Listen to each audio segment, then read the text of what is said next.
Blagoslovljeno jutro, evo danas smo ovdje da opet proslavimo našega Boga Jahu nad vojskama. Slava Bogu. Slava Bogu. I danas što smo živi, zdravi i Bog nas i danas želi naučiti neke stvari. Pa eto, idemo u Božju riječ. Danas ćemo pitanje. Znači, moje pitanje danas je tema u vezi pušača. Znači, pušenja cigareta. Pa šta Bog misli o tome i kako on zapravo gleda na to? Pa ćemo vidjeti šta će nam Bog reći. Da li je to za osudu ili nije. Bog će nam već dati, ja vjerujem, određene odgovore. I uživajte u riječi Božje. Idemo. U ime Boga, naravno. Baš lepa tema. Super tema. Ložači. Pušači ili ložači? Bogu hvali slava. Amen. Odmah na početku mora da kažem jedno. Skupe su cigare. Pušači znaju to. Ako izračunaš, jedan čovjek puši 2 kutije cigare na dan, po 150 dinara, to je 300 dinara, to je 5 evra. Cijeli mjesec treba ti 150 evra. Znači 3 po 5, 15. Znači 150 evra treba tebi za cigare. A plaća ti je negdje oko 350 evra. Znači pola plaća ide za cigare samo. Ali u cigara ide i kava. Bez cigara kava ne ide. Pušači to znaju. Sa jednom kavom 5 cigare. Znači jedna šolja kava i 5 cigare. To je rutina svako jutro. Može popodne, može uveć. Znači, sa 3 kave jedna kutija cigare ide. Kad vidiš. Pa je. Moj savjet sad, pušačima, da kažem nešto. Kupiti si duhan, to je pojeftino. Kilo duhan ne ide od dinara, ne ide 20 evra. I tera će ti cijeli mjesec. A za kavu, pijte ako vas ne smeta visoki tlak. To je dobro za nisko tlakaš.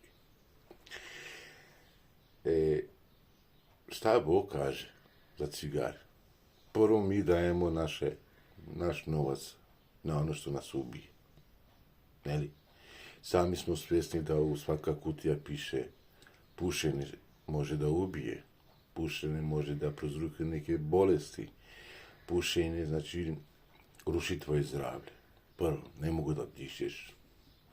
Astma, pumpe, amorifilin, Foster, pumpe, Ventolin, pumpe. Smiješ se ti, a? Samo se ti smeji, dušo draga. Zapali svijet. Što hoću da kažem s ovim? Moramo da budemo iskreni pred Bogom. Ne onaj koji ne puši pa da napada nepušače. Nego mnogo je dobro da pušač napada pušače. I samo on je u to tako. A Bog kaže ovako sad. Ajde malo, Bog što nam kaže. Vaš hram je Božji hram. I ništa što škodi, što vas ubije, znači što ruši vaše zdravlje, da ne stavite u usta, znači ništa ni pogano dalje ne idete, ni otron da popijete. Vaše tijelo je hram Božji. Ali jedna sreća ima taj hram, što hram nije tijelo i krv, nego hram je duh u čovjeka koji Bog daje njemu. Koji je taj duh koji kaže i Bog poslao duh sina svojega u srca vaša koji viče Aba, oče ili tatence. Na gale na tatice. Taj duh, Hristov duh koji u nas, on ne puši, on ne pije, on ne spava, on ne čini zlo, on ništa od telesno što je ne uzima za sebe i od to da gradi hram Božji. Nego taj duh gradi hram Božji u duhu Božjemu koji je poslan k nama. Znači sam Bog gradi Hristov karakter u naš duh, ne u naše tijelo. Jer ovo tijelo je raspadljivo. Kako tako?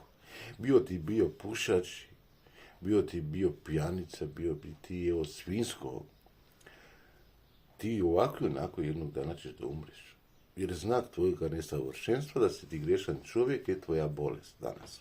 Svaki čovjek može da oboli od nešto, može da se raspadi od nešto, znači oko da mu oslabi, uho da mu oslabi, znači on slabo sluša, čuje, slabo više vidi ima. Kao ja, nema više zube, pa jede ono, pazi što jede, ne može tvrdo da jede, jer želudac se optoriti motor, ne može da mele, pa mora da piješ Reglan, Lanzu, neke tablete za želudac. Znači čovjek se raspada izvana i iznutra. To je raspadljivo. A hram Božji ne može se raspada. Da. Hram Božji je večan hram. Tamo gdje Bog prebiva. A to je duh koji Bog poslao u naša srca. Znači to je duh Hristov. To je neraspadljivo. Znači Bog sebi gradi hram svoj u duhu, a ne u tijelo čovječa. Tako da cigare Bogu ne smetaju. Odmah da moram da kažem, to je glavna tema. Da. Cigare Bogu ne smetaju. Ali kome smeta? Smeta čovjeku. Smeta onoga koji nije koji nije pušač. Da. Njemu smeta cigare. Jer ima klasa broj 3 za pušače, klasa broj 1 za nepušače, kad putuješ negdje. Ili, Da. ili ima to zabranjeno pušenje kad ideš u neka radnja. Pa sad neki po svojim domovima to staje zabranjeno pušenje kad ideš u gosti, da vidiš ti to u takvuće da se ne puši. I ne puši po bolnicama, ne puši su na nekim zatvorenim prostorima, ne puši tamo gdje imaju djecu, gdje ima bolesni ljudi. Znači, cigara šteti, stvarno šteti. Ona je ko kad kadiš đavolu, taj dim. Da. Sad realno pričamo. Ali, što se tiče sa Božje strane, Bog nigdje ne piše u Bibliji da će tamo imati trafike. U nebu nema trafike, ovo, moram da ovo kažem, jer tamo nema da imamo ovo telesno, ovo raspadljivo, grešno telo, nema tamo da imamo i zato nema da ima trafike. Dok nosimo ovo telo ovdje, onda ima ovdje trafike. Pa ima ove nam divo što prodaju po kilo duha, rekao sam, 20 eura ili dinara, po pola kila duha. Uradne ima razne cigare. Neli ono evo rodeo, partner, što ima, ne znam, Marlboro ili ono moderne, svašta ima. Pa ima... Pa što je i sad zanimljivo, ima i te cigare koji su po dva vkusa. Jedan na lubenica, drugi na kruška, recimo. Na ukuse, da. Ukusne Ukuse cigare, zapravo. da. Ukuse. U stvari to isto, to je taj dim, taj nikotin, isto to ima. Štetno je isto i to. Danas po svijetu, kršćani, sad kažem da kršćani, ne za druge. Da. Za drugi da govorim, treba da budem dostojan. Stvarno sad sam iskren. Prvo za kršćani kažem. I prvo za mene kažem, eto. Puno crkava danas, crkvi postoji po svijetu, crkvi ljudi, Božji, kršćani, koji puše. To su nikotinsko crkve.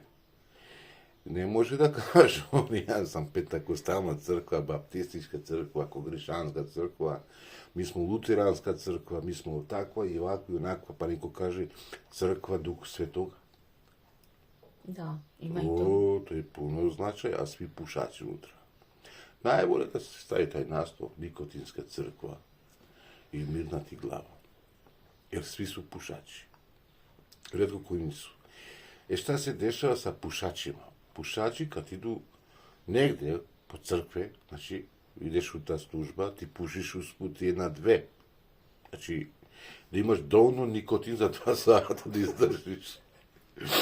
Pa kad se prepuši, neko na pola službi izađe vani, na pauza, pauza. Pa onda vraća se opet u službi i on kuda nije pušio, a smrdi od glave do pete na duha. Smrdi čovjek, smrdi. Pa naravno.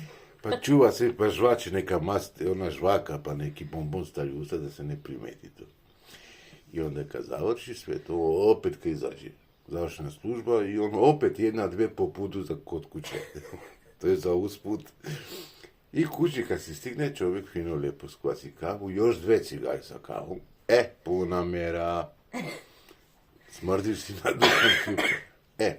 Pušač, što god daje, da li da jede, znači da jede, on mora poslije da zapali. Da li da stavi bombon u usta, poslije taj bombon, opet mora zapali. Ili žvači žvaku, opet mu zapali. Znači, cigara je alfa i omega. Cigara je alfa i omega. Znači, pališ je, ljubiš je, više cigaru ljubiš nego ženu. Ili, ako si žensko, više ljubiš cigaru nego mužu. Pa, koliko puta vlečeš jedna cigara? Najviše 7 ili 8 puta. 8 puta za 5 minuta ti ne ljubiš mužu toliko. Iskreno. Šta dalje da cigara da kaže? U Carstvo Božjo nema pušači.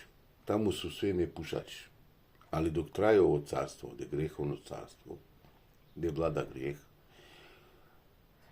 može se puši. I svaki puši. Ali od neke zdravstvene tegobe on više prestaje da puši. Meli? Da. Lekar mu je rekao, nemoj da pušiš. Škodi ti cigara. A ima takvi tvrdoglavi koji kažu, ma pušit ću, makar i do zadnjeg daha. Pušit ću.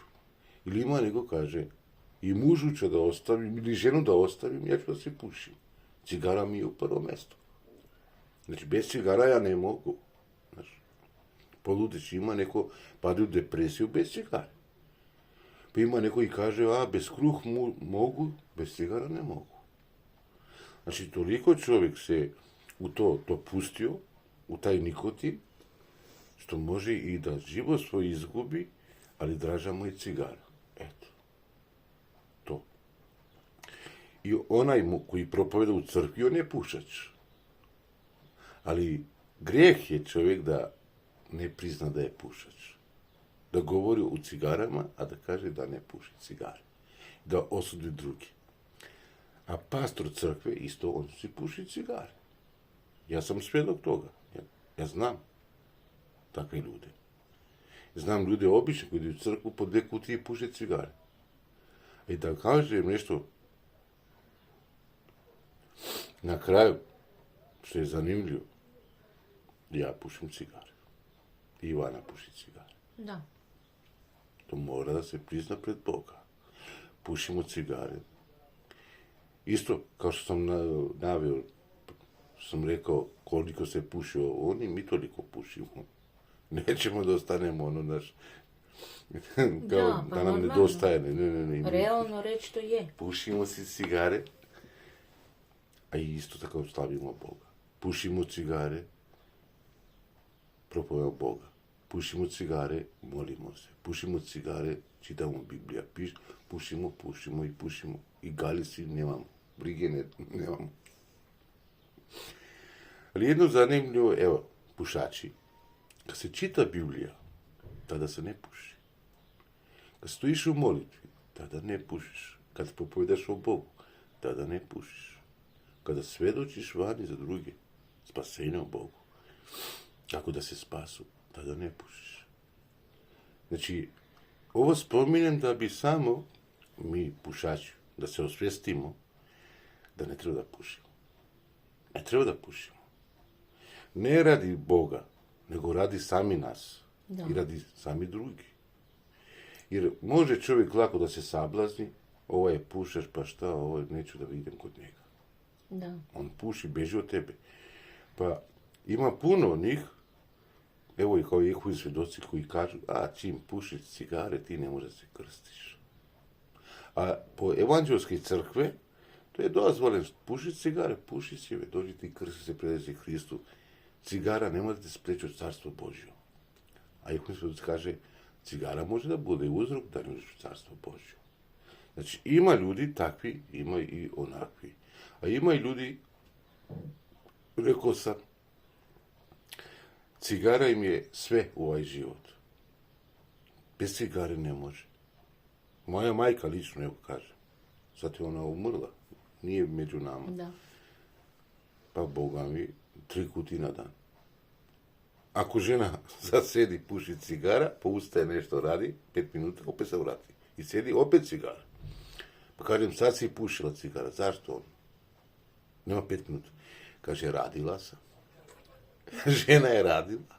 Ona mora pa da puši. A zašto pušiš? Dobro. Pa da odmara. Znači odmara. A ne znamo, nismo svjesni ko bajka da nas cigara ubije. Cigara ništa ne smiruje. Cigara ništa ne odmara nas. Nego cigara nas ubije. Rekao sam da dajemo naš novac u cigari. Dajemo u otrov. Ubijamo sami sebe. A taj novac da staviš na kraj, rekao sam 150 eura jedan čovjek u mjesec. Dvoje pušimo, po 150 eura, to je 300 eura. To je 300 eura. Za jedna godina, znači za 10 mjeseca, evo kažem, po 300 eura, koliko je to? To je 3000 eura. Sad, 3000 eura. 10 godina ti pušiš, po 3000 eura, to je 30.000 eura. Znači, 30.000 eura za 10 godina. Sa 30.000 eura nije mali novac za podcjenjivanje. Možeš svašta i kuću da i ovo i ono, neki biznis da otvoriš, da budeš svoj čovjek. Kad tako se računa, ako više, ne kažem više voliš novac ili više voliš cigare, ne. To su sve prolazne stvari. Ako više od svega prvo voliš sebe, onda nema da se naškutiš. Nema da praviš zlo za sebe. Ali mi manje se volimo. Mi više volimo cigare. Realno. I sad, ko se nađe u ovo i koji je iskren, on bi rekao da, tako je, ali opet poslije ovo video, on će te nastaviti da zapali cigaru. Kao, na primjer, sad mogu da zapali. Hoćeš nam da jedna cigara zapali? Evo. Zapalit ću jedna cigara da vas uvjerim da sam ja pušač, a pričam o Bogu i govorim o Bogu. Ali dok pričam o Bogu, ne palim cigar. Kad završim, ja palim cigar. Zašto ovo kažem? Da znate da sam ja iskren sam. A pred vama, niti se opravdavam, a isto tako ne krivim druge, samo govorim istinu. Znači, cigara možda vas ubije i evo, sad ću da je poljubim i da priznam pred Boga da sam pušač. Evo. Šta je ovo? Znači, Bog neće te pali.